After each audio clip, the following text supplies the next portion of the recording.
Assembleia de Deus, harmonia. Cumprimento a amada igreja com a paz do nosso Senhor e Salvador Jesus Cristo.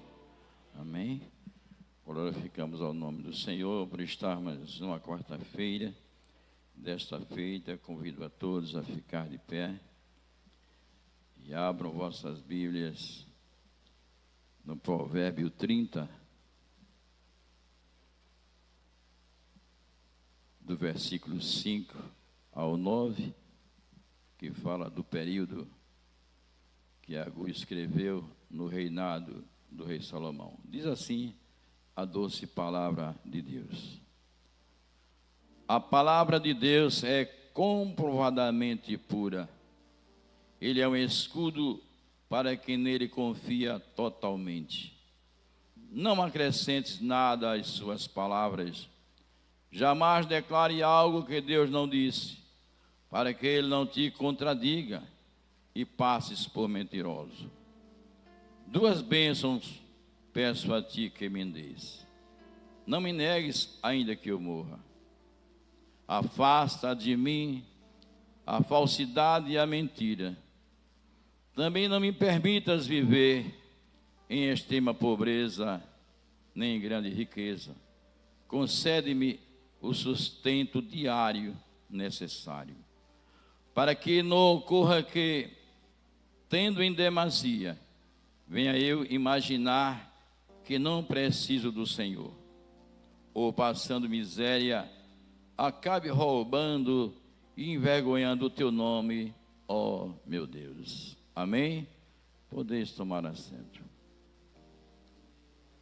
Esta oração de Agur, em Provérbio 30, estou usando a versão King James, por isso talvez fique um pouco diferente. Nesse texto, ele expressa uma visão dos seus pensamentos sobre a vida. Naquela época, o homem já tinha essa preocupação. Agur estava cansado e desgastado. Ele não se considerava sábio. Dizia não ter inteligência que o ser humano deveria ter. Está no versículo 2. Mostrava uma grande sinceridade no falar. Ele até no versículo 2, ele diz que sou demasiadamente estúpido para ser um homem. Porque ele achava que não entendia muita coisa do que acontecia. Ele reconhecia que a palavra de Deus era completamente verdadeira. Mesmo assim, ele tinha os temores dele. Ele dizia, às vezes eu me preocupo, se eu não entendo o trabalhar de um homem que é finito, como vou entender o trabalhar de um Deus infinito? Ele tinha esse pensamento. Nesse provérbio, Agur expressa dois pedidos. E os irmãos, escutem bem se não acontece com os nossos pensamentos hoje. Ele tinha dois pedidos. Ele pediu a Deus que afastasse dele os comportamentos ou as ações mentirosas e falsas. Como é triste conviver com o falso e com o mentiroso, não é? Como também o livrasse das condições socioeconômicas extremas. Ele pedia a Deus, não queria ser nem muito rico, nem muito pobre. No versículo, na verdade, esse versículo mostra a cada um de nós que os extremos assustam e preocupam. Todo extremo preocupa. Tudo que você sai do limite preocupa. Às vezes, trabalhar demais é um extremo que adoece e não dá qualidade de vida. Também preguiça demais e descansar demais também não é qualidade de vida.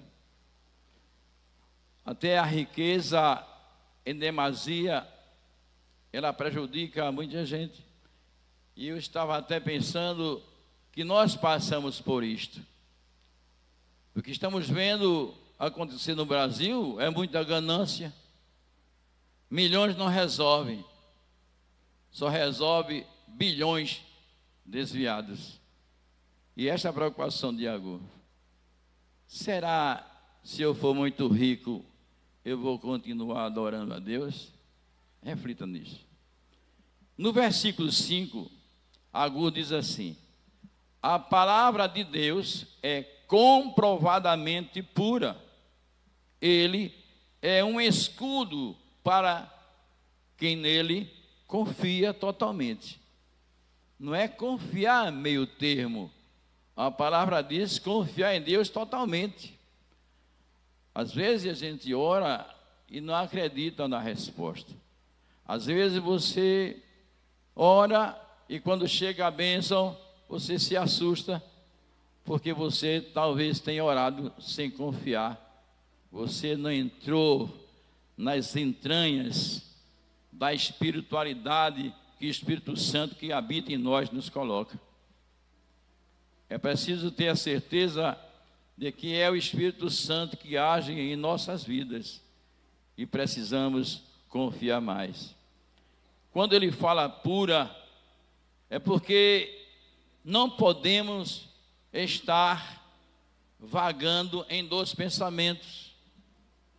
Um dia, quando está tudo bom, você está satisfeito.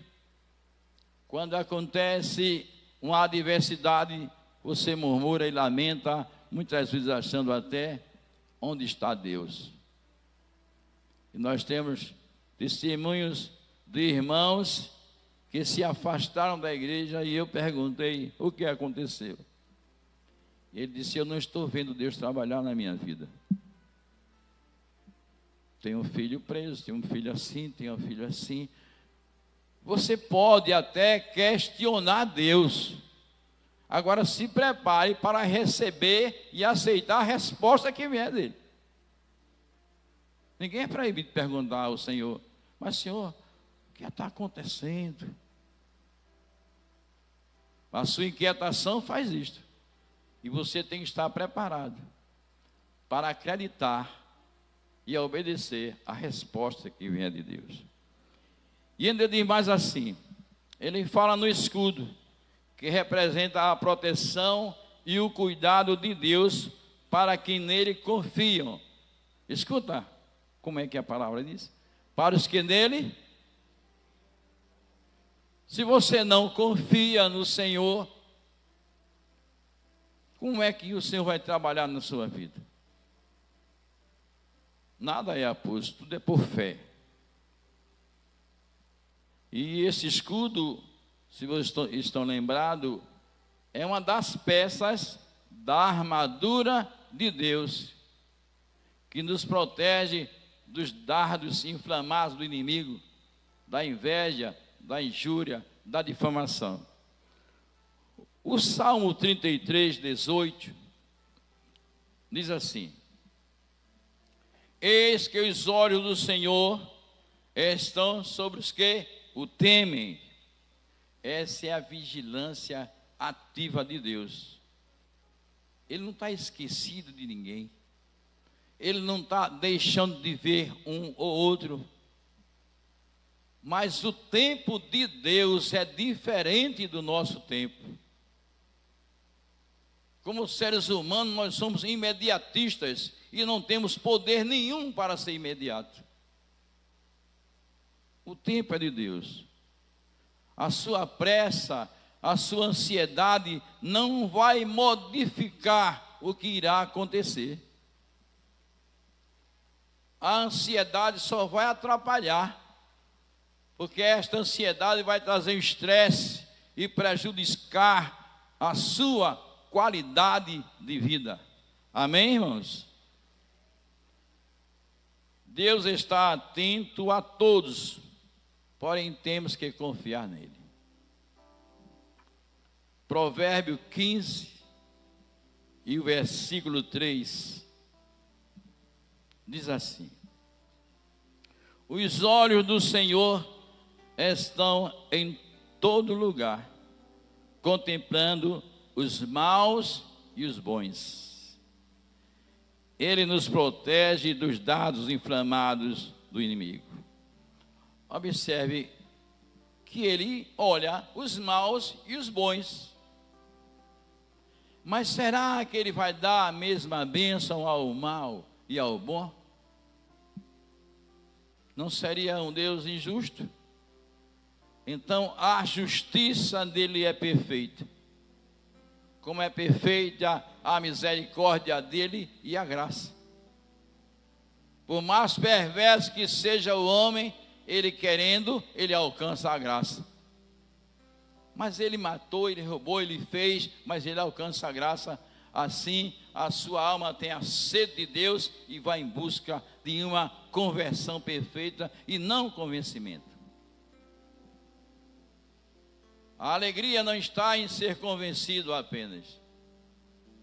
A alegria está em estar convertido, que é diferente. Você pode se convencer da oratória e vir para a igreja para ouvir as palavras que saem na mensagem, mas você com o coração endurecido não se converte. O versículo 6, Agur ainda adverte na sua exposição a preocupação com alguns que se achavam muito conhecedor da palavra. E este é o perigo de estar se deleitando em canais de televisão pelo YouTube com as várias pregações, que às vezes elas são muito assintosas, que ferem nossos ouvidos, porque o Espírito Santo coloca em nosso coração que aquilo não é real. Aquilo é uma saída dos limites do que a palavra diz. Então, Agur, no versículo 6, diz: não acrescentes nada às suas palavras. As palavras de Deus, não é? Jamais declare algo que Deus não disse, para que Ele não te contradiga, para que Ele não te repreenda e passes por mentiroso. E o que significa não acrescentes nada? Eu aprendi assim, eu vou passar para vocês. É adulterar a palavra, é distorcer a verdadeira palavra para massagear o ego de quem ouve. Às vezes você vem para a igreja para ouvir o que você quer, mas quando a mensagem sai da parte de Deus, você ouve o que você não quer, mas é útil para a sua vida espiritual. É muito bom vir para a igreja e ouvir aquilo que eu não quero. Eu estou todo errado e quero ouvir uma palavra de conforto. Faça o que você quiser, você está salvo. Aí você vai continuar fazendo errado. Mas quando a palavra diz: homem, te corrige, estás fora do meu prumo. Aí vai dizer: eu vou para a igreja me alimentar e ver uma mensagem dura. Aqui é o hospital daqueles que estão com câncer, estão com gripe, a doença que tiver no espírito, aqui é o hospital. Aleluia. Ou você vai dizer ao doutor: eu não quero esse remédio, ele arde, eu quero esse aqui, que é mais suave. A palavra é dura, mas quando é abraçada pelo espírito e pela alma, ela é adocicada, porque está fazendo a gente crescer espiritualmente. Precisamos, irmãos, dia a dia crescer espiritualmente, lendo, orando. O mundo é mau, está cada vez pior, irmãos. Não está se respeitando mais nada.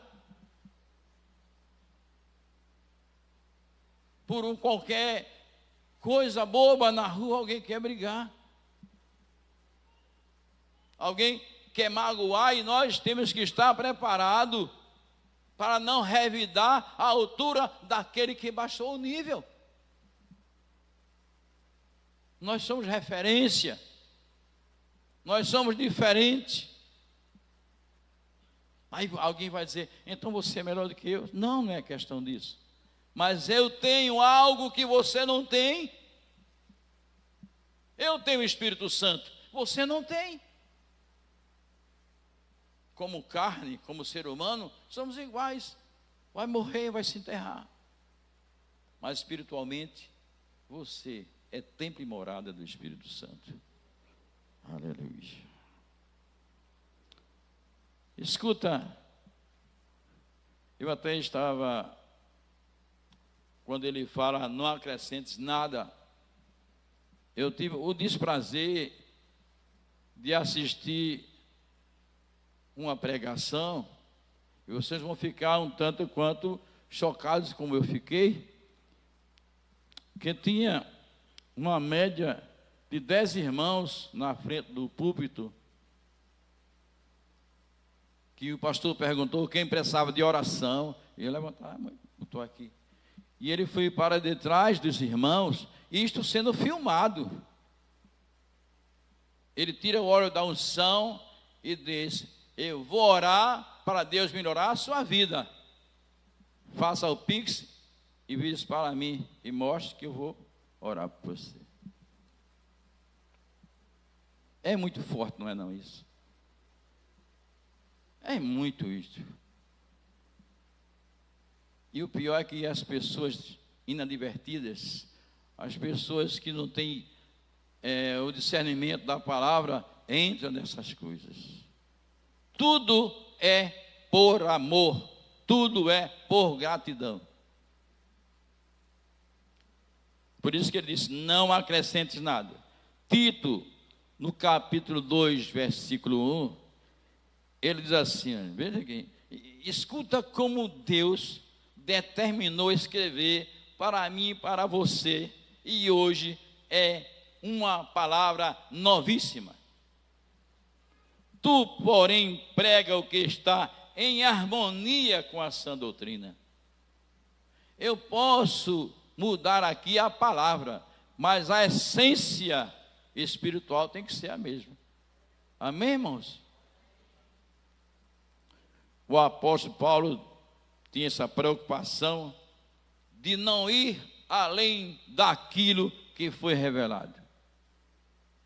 A palavra já está revelada. Isso aqui está revelado, não tem nada escondido. Você precisa orar para o Espírito Santo iluminar a sua mente e você entender o que está por detrás da letra. Você lê uma frase, não entende, vai orar. Espírito Santo. Espírito Santo, o que é isso aqui, Espírito Santo? Eu não sei se já aconteceu com alguns de vocês, de perderem algo dentro de casa, não encontrar de jeito nenhum, e aí você para no canto e diz, Espírito Santo, me mostre. Espírito Santo, me mostre. Aí você vai bem despreocupado, daqui a pouco deve estar ali. E você não agradece, Espírito Santo, obrigado. Nós somos seres ingratos. Nós pedimos muito. E quando recebe, vai saborear o muito que chegou e não se lembra que foi ele que proveu. Aleluia. Observem a mudança repentina do versículo 5, quando diz, a palavra de Deus é pura e confiável. E o 6, quando diz, não mexa no que é perfeito, não acrescentes nada na palavra. Não dá a entender que saiu o assunto, não é? Dá a impressão que mudou. Ele fala que a palavra é confiável, depois não mexa no que é perfeito. Dá até a impressão que ele muda o raciocínio. Não, ele não muda o raciocínio. Se a palavra é pura e confiável, você não tem por que mudar e corromper a palavra, dizendo aquilo que a palavra não diz. Então ele está caminhando no raciocínio perfeito. Porque em Gálatas 1:8, o apóstolo Paulo observava que alguns ensinamentos corrompiam o evangelho de Cristo. E no versículo 8 ele escreve: contudo, ainda que nós ou mesmo um anjo dos céus vos anuncie um evangelho diferente do que já vos pregamos, seja considerado o quê? Ninguém está inventando, a palavra está dizendo isto. Quem inventa um evangelho é maldito. O amaldiçoado já se coloca sob o rigor do julgamento de Deus. É como se eu dissesse: se corrija, fale para o povo a verdade, mostre ao povo o que foi que eu deixei escrito, ensine a bula para eles não tomarem o remédio errado, porque aqui é a bula de Deus, né? A saúde da alma está aqui. Se você usar, se deixar guardado, vai complicar. Aleluia.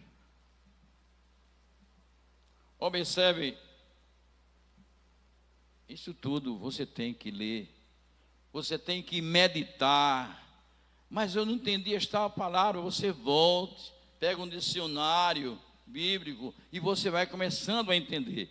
Observem, Agur, em Provérbio 30 e o versículo 5, ele faz uma exaltação.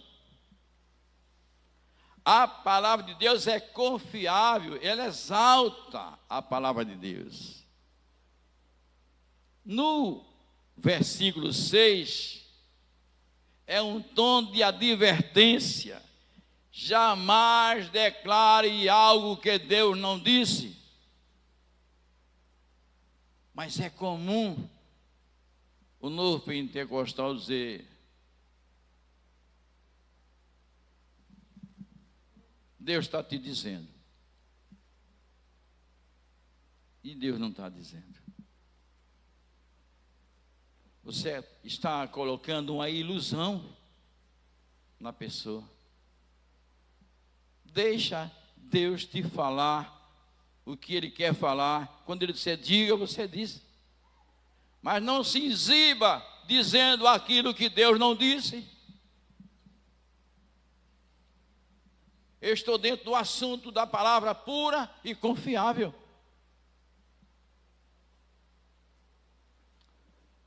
Precisamos reconhecer nossas limitações. A palavra de Deus nos revela o limite. Aquilo que é mistério, não adianta inventar. Mas, irmãos, isso é assim. A Bíblia está dizendo. Você está encontrando respaldo para o que você... Não. Então você não inventa. Não fica criando. Fica na verdade, que é a palavra de Deus. Jeremias 23:32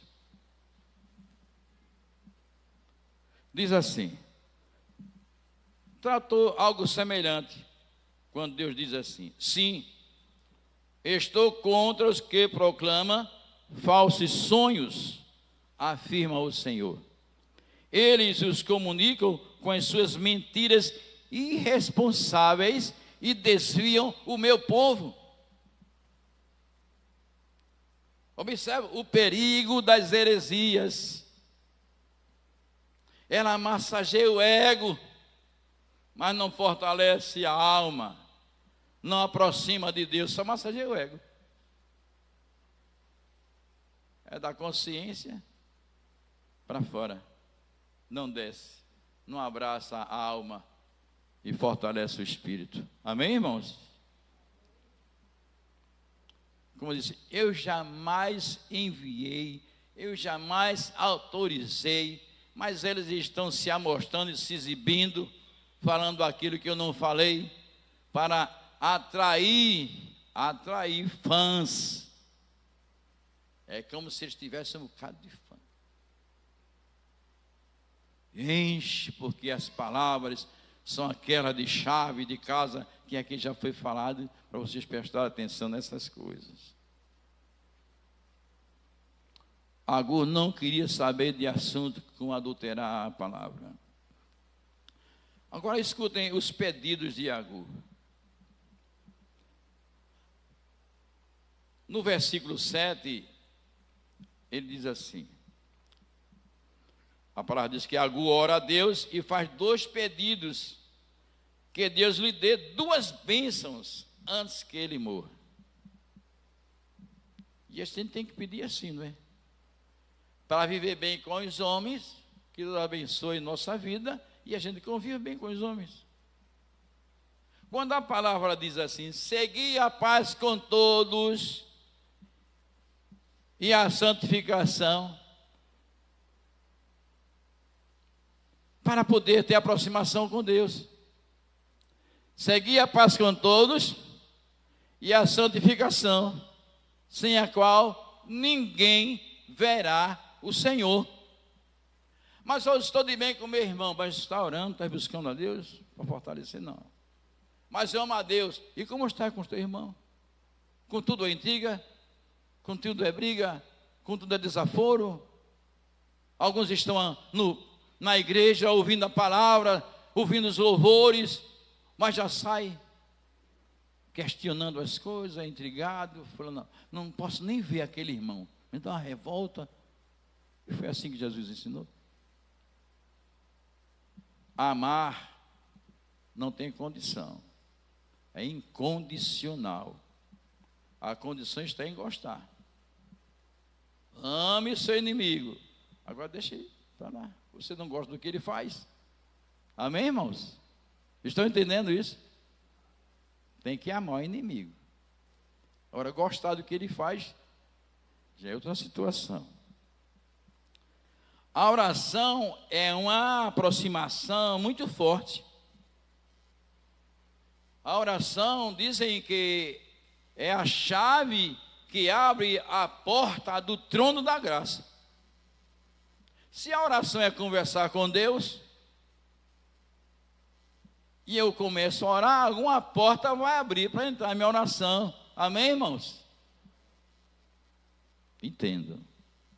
O Salmo 34, versículo 7,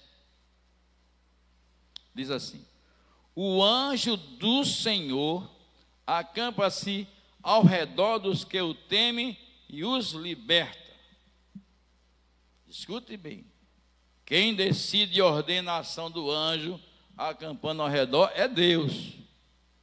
Não é você que vai orar para o anjo vir acampar. Meu Deus, em nome de Jesus, acampa teus anjos para me proteger. Percebe como é a sequência? Meu Deus, em nome de Jesus, acampa teus anjos. É assim. Anjo fulano. Não, em nome de Jesus não façam isso. Não pedimos nada aos anjos. É Deus quem determina. Em outra versão, diz que o anjo do Senhor acampa ao redor do que o temos e os livra. Um é liberta, livra e dá na mesma situação. Acampar ao redor forma um círculo protetor em sua volta. Porque quando você ora e os anjos acampam ao redor pelo seu temor, é um círculo formado que protege a sua vida. Era esta a preocupação de Agur quando pedia para ser protegido de muita riqueza e de muita pobreza. O versículo 8 trata do impacto da falsidade. Quando diz assim: afasta de mim a falsidade e a mentira. Entendo agora o que está por trás do pedido de Agur e chega até nós. Agur não desejava ser instrumento de falsidade, também não queria ser vítima da falsidade. Não está certo isso? Olha, se eu não quero que alguém seja falso comigo, por que eu vou ser falso com alguém? Olha que raciocínio. Aí você diz, não, como é que o homem usado por Deus, ele tem esse raciocínio? Há muitos anos, no tempo do rei Salomão, ele escreveu isto. Está bem vivo em nossa mente, que é uma verdade. Isto é uma visão de ordem moral. Todos os homens, independente de alcançar o céu ou não deviam agir com mentiras e com falsidade. Principalmente nós, aqueles que estão em busca do reino do Senhor. E é fácil entender isto, como eu já falei. Às vezes, as palavras provocam um emocional quando ela é dita, mas deixa a alma vazia. Então, o falso, ele tem a capacidade de ser tão assim sutil nas suas palavras, que deixa você assim tão feliz da vida. Mas aquela palavra que ele está dizendo de carinho, de mansidão e amor a você, é falsidade. Porque ele tem a característica da aparência de gente boa, mas quando você dá as costas, ele apunhala com uma palavra ofensiva. Segundo Pedro 2, versículo 1, diz assim: assim como no passado surgiram falsos profetas entre o povo, da mesma forma haverá entre vós falsos mestres, os quais introduzirão dissimuladamente heresias destruidoras. A oratória é tão bonita que você fechar a Bíblia e sai convencido.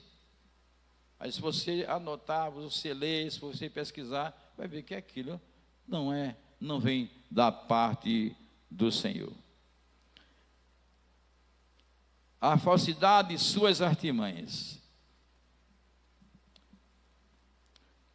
A falsidade encobre o erro, dando a aparência de verdade.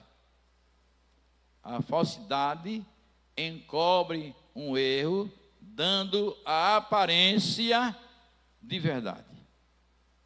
Ela distorce a verdade. A falsidade causa um prejuízo muito grande. Porque depois que você descobre que a pessoa está agindo assim com você, vai ser muito difícil ele ter com você credibilidade. Amém, irmãos? Quem é que quer ter uma amizade sincera com alguém falso? Augusto se preocupava muito com isso. Provérbios 11:3. Escutem como é atual. A integridade dos justos os guia. Isso fala em conduta moral e conduta ética. Mas a falsidade dos infiéis os aniquila. A duplicidade, né? Não há coerência no que diz e no que faz. Diga comigo assim, irmãos. A mentira fere. A falsidade destrói. Amém, irmãos? Esse é o motivo de alguns não querer pedir a Deus essa proteção. Porque estraga uma vida. É como um travesseiro cheio de penas. Já dizem que quando abre o travesseiro e joga, vai, as penas saem voando. Aí alguém diz, recolha. Você não consegue recolher todas, né? Porque já foi. Então, quando difamam para resgatar e trazer você a zero na moralidade, é complicado. Em resumo, irmãos, eu vou encerrando aqui. porque nós temos o nosso pastor, presidente, pastor Moisés, ele tem um assunto a tratar com a igreja, por isso que eu vou encerrando aqui, mas pedindo a Deus que na outra oportunidade darei continuidade a este assunto, que ainda falta falar sobre a mentira, a calúnia e outros assuntos. Mas a falsidade é um câncer no caráter. O caráter é um conjunto de qualidades, boas ou ruins, que eu conquisto na jornada da minha vida. Se eu fico com as ruins, eu sou mau caráter. Se eu fico com as boas, eu sou um bom caráter. Então, aquele que usa de falsidade, ele tem como um câncer no caráter dele. Que ele passe a ser dominado pelas atitudes. Mas ele pode mudar? Pode. Que a misericórdia do Senhor é a causa de nós não sermos consumidos. Amém? Portanto, havia motivos para Agur orar desta maneira, pedindo a proteção ao Senhor. Amém, irmãos? Deus abençoe. Que Deus coloque no coração de cada um de nós a sua santa palavra. E não deixe que a gente seja somente ouvinte. Sejamos. Deus abençoe.